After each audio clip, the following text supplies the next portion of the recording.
Mbah Holil bisa ceritakan Mbah proses bangun jembatan ini gimana Mbah? Nah, jembatan ini karena pertama itu melihat masyarakat yang kesusahan kalau lewat sini, kalau wayah musim hujan banjir itu sampai satu dodo tetap dia maksa karena memang kebutuhan hidup untuk bekerja tepat waktu mas.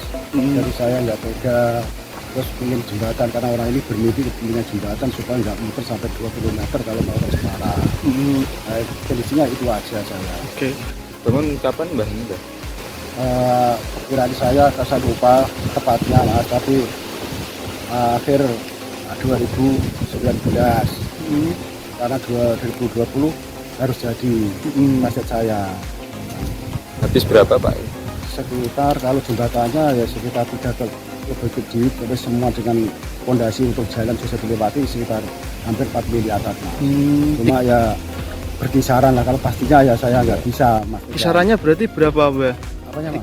Kisaran uang yang dihabiskan untuk membangun ini plus Ya, fondasinya. kalau kisarannya saya 3,6-3,7 mas. Oh gitu. Cuma ya lain-lainnya ya sekitar 4 miliaran. Itu Tapi ya, dana pribadi semua. pribadi semua ada bantuan aspirasi itu 150 dari Pak Pratik Nasdem itu untuk dinding jembatan dan servis itu.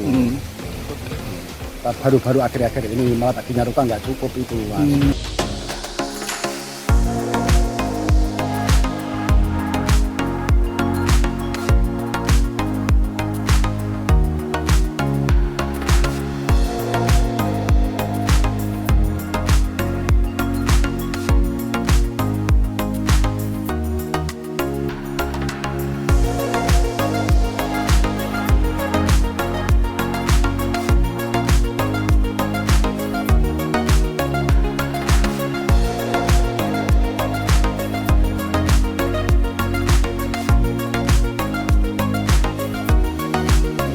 Terima kasih sudah nonton. Jangan lupa like, subscribe, dan share ya.